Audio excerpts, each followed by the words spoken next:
23. januára 1959 sa skupina študentov z Uralského polytechnického inštitútu vydala na výpravu do rozsiahlej divočiny Uralských hôr. 8 muži a 2 ženy, ktorí tvorili skupinu, boli všetci skúsení turisti a už predtým absolvovali podobné turistické a bežkárske expedície. Táto výprava, uskutočnená v extrémne náročných zimných podmienkach, by bola skutočnou dramatickou skúškou ich vedomostí a schopností a vyniesla by im špeciálnu certifikáciu udeľovanú v Sovietskom zväze iba turistom, ktorí absolvovali takýto mimoriadne náročný pochod. Na účely tejto expedície cestovali vlakom do mesta Ivdel, malého sídla v Sverdlovskej oblasti, predtým, než sa vydali ešte ďalej na sever nákladným autom a konským povozom. Východiskovým bodom ich túry bola jedna z najmenej obývaných osád v severnom Rusku, dedina Vyšaj. Samotná túra sa naplno začala odtiaľ 27. januára. Skupina priateľov bola v dobrej nálade, keď sa vydali do divočiny, vedená 23-ročným študentom inžinierstva Igorom Ďatlovom. Skupina si viedla záznamy o svojom dobrodružstve, písanými denníkmi a fotografiami. Všetky prvé zábery ukazujú skupinu, ako sa usmieva a smeje spolu, keď sa vydali do snehu. Už po jednom celom dni turistiky však skupina utrpela svoju prvú stratu. 21-ročný Jurij Judin, študent ekonómie, bol nútený vrátiť sa späť pre silné bolesti kĺbov, ktoré boli následkom chronického reumatizmu, ktorý ho trápil už dlhé roky. Hoci jeho spolupútnikom bolo ľúto, že ich opúšťa, jeho odchod nezmenil ich plány, pokračovali ďalej vo svojej ceste. Počas nasledujúcich 4 dní prekonávali náročný, zasnežený terén pešo a na lyžiach, až napokon začali výstup na východný svah hory, ktorú miestne domorodé obyvateľstvo pozná ako Mŕtvu horu, čo je odkaz na nedostatok zvery, ktorú možno nájsť na jej odkrytých svahoch. Poveternostné podmienky 1. februára boli veľmi zlé, s kvílivým vetrom a hustým snežením, ktoré spôsobili, že skupina zišla z plánovanej trasy. Keď sa blížila noc, utáborili sa na úbočí hory, kde si vykopali rovnú plošinu na postavenie stanu, ktorý mal byť ich jediným úkrytom. V tú noc Igor Ďatlov urobil posledný zápis do denníka skupiny. Sme úplne vyčerpaní, ale začnite sa pripravovať na noc. Drevo na oheň je veľmi vzácne, väčšinou máme len vlhké kožušiny. Táborák sme postavili priamo na polená, boli sme príliš unavení kopať ohnisko. Večeriame v stane, je tam príjemne a teplo. Je ťažké si predstaviť takýto komfort na hrebeni, kde vonku zúri kvíliaci vietor, stovky kilometrov ďaleko od akejkoľvek ľudskej osady. Ten záznam je úplne posledný v denníku. Čo presne sa stalo potom, to už nie je známe, no skupina sa nevrátila v očakávaný dátum návratu 12. februára. Spočiatku však nebol žiadny pocit znepokojenia. Keď Jurij Judin opustil skupinu kvôli bolestiam kĺbov, bolo mu povedané, že sa môžu zdržať na ceste a aby sa neznepokojoval, ak sa nevrátia v dohodnutom čase. Dni však plynuli a po turistoch nebolo ani stopy.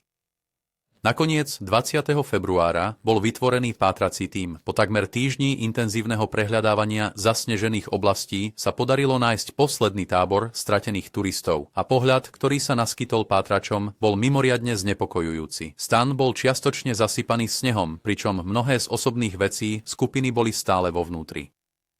Plátno bolo, ako sa zdalo, rozrezané zvnútra, čo svedčilo o tom, že si skupina prerezala cestu von a v panickom zhone utiekla z ich prístrežku.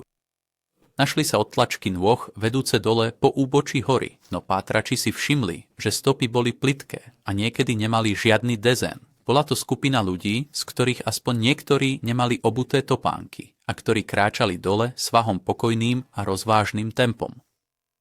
Ďalej dole kopcom, pri kmeni veľkého, rozložitého cédra, našli telá 2 nezvestných turistov. Vzhľadom na panujúce podmienky boli oblečení len veľmi ľahko v odeve, ktorý by bol úplne nedostatočný pri teplotách dosahujúcich až 30 stupňov Celzia alebo 22 stupňov Fahrenheita. Strom nad nimi bol poškodený a telá boli umiestnené blízko zvyškov malého ohniska. Boli tam nájdené aj dôkazy popálenín a iných zranení na telách. U jedného z nich sa neskôr zistilo, že mal v ústach malý kúsok svojho vlastného tela. Ďalšie 3 telá boli objavené, keď pátranie pokračovalo. Títo boli umiestnení bližšie k stanu a mali na sebe oblečenie, ktoré bolo úplne nedostatočné pre dané drsné podmienky. Posledné 3 telá boli objavené nižšie po strmom svahu, v hlbokej rokline, čiastočne zasypané vrstvou snehu. Tieto telá vykazovali známky vážnych zranení, spôsobených silným nárazom, ktoré utrpeli ešte zaživa a boli tiež ohavne znetvorené, chýbali im oči a jazyky. Aby sa záhada ešte viac prehlbila, zistilo sa, že niektoré z minimálneho oblečenia na telách bolo radioaktívne. Žiadny z turistov neprežil, aby prezradil, čo sa stalo, a scéna predstavovala bizarnú záhadu. Žiadny oficiálny príbeh nebol nikdy ustálený, pričom oficiálna správa pripisovala ich smrť neodolateľnej prírodnej sile. Zistilo sa, že príčinou smrti vo väčšine prípadov bola buď trauma spôsobená nárazom alebo podchladenie.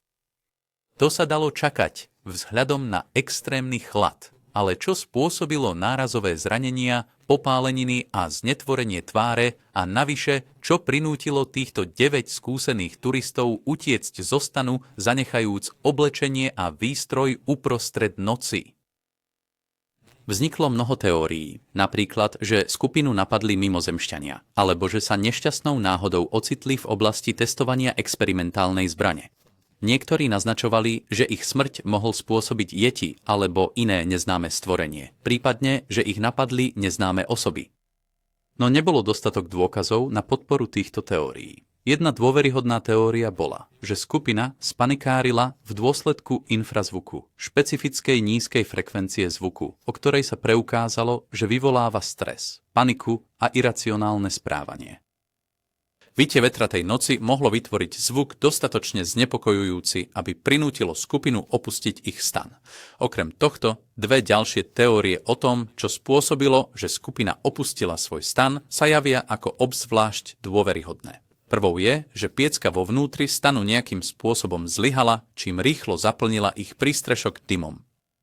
Zárezy urobené na plátne boli pokusom odviesť tento dym, čo sa však nepodarilo, v dôsledku čoho turisti vybehli zo svojho prístrežku do snehu, preskupili sa a potom pokračovali dole k stromom, aby si našli úkryt v extrémnej zime. Druhá teória je, že menšia lavína mohla zasiahnuť stan a čiastočne ho pochovať. To viedlo k tomu, že si turisti museli presekávať cestu von zo stanu. Strach z následnej, horšej lavíny ich potom prinútil narýchlo opustiť táborisko a vydať sa dole kopcom k stromom. Nech už ich čokoľvek prinútilo opustiť stan, ako náhle sa dostali do vnímaného bezpečia lesnej hranice, mladí turisti boli oslepení a dezorientovaní podmienkami pripomínajúcimi snehovú búrku. Zapálili oheň v zúfalom pokuse udržať sa v teple, no omrznutí od chladu nedokázali cítiť, keď sa k nemu pritúlili príliš blízko a popálili sa. Turista s kusom vlastného mäsa v ústach sa možno uhryzol, aby si otestoval citlivosť svojich zmeravených končatín. Niektorí zo skupiny vyliezli na vysoký céder, aby sa pokúsili nájsť cestu späť do tábora. 2 zomreli na podchladenie priamo pri ohni. 3 sa vydali späť smerom k stanom, no cestou podľahli podchladeniu a zvyšní 3 ustúpili ešte ďalej, len aby ich zasiahla lavína a zmietla do rokliny. Za smrteľné zranenia z nárazu, ktoré ich usmrtili, mohla byť zodpovedná buď samotná lavína, alebo pád do rokliny. Znetvorenie ich tvárí nastalo až po ich smrti a bolo spôsobené zdochlinármi. Žiarenie sa dalo vysvetliť skutočnosťou, že viacerí členovia skupiny predtým pracovali na odstraňovaní následkov jadrovej havárie a ich oblečenie zostalo kontaminované. Toto vysvetlenie sa nikdy nedalo jednoznačne dokázať, ale objasňovalo okolnosti, za ktorých boli nájdení nezvestní turisti. Mnoho rokov po tejto katastrofe v roku 2021 švajčiarske laboratórium pre výskum lavín vykonalo simulácie, aby overilo, či lavína mohla spôsobiť zranenia, ktoré boli pozorované u turistov v rokline.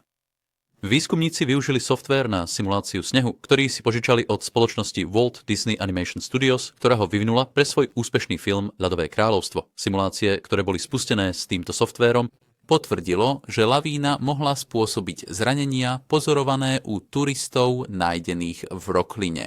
Zatiaľ čo dôvod úteku turistov zostáva neistý. Príčina smrti každého z obetí je aspoň známa.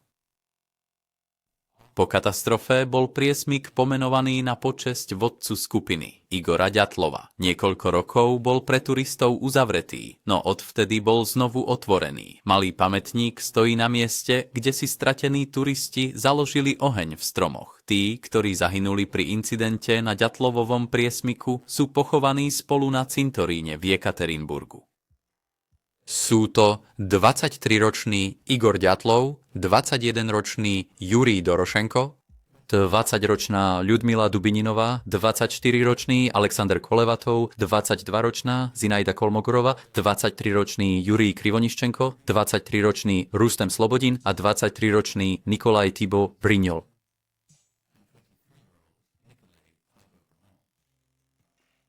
Jediný preživší člen skupiny, Jurij Judin, ktorý musel opustiť expedíciu predčasne kvôli silným bolestiam kĺbov, sa dožil 75 rokov, než v roku 2013 zomrel, pričom sa nikdy s absolútnou istotou nedozvedel, aký osud postihol jeho priateľov.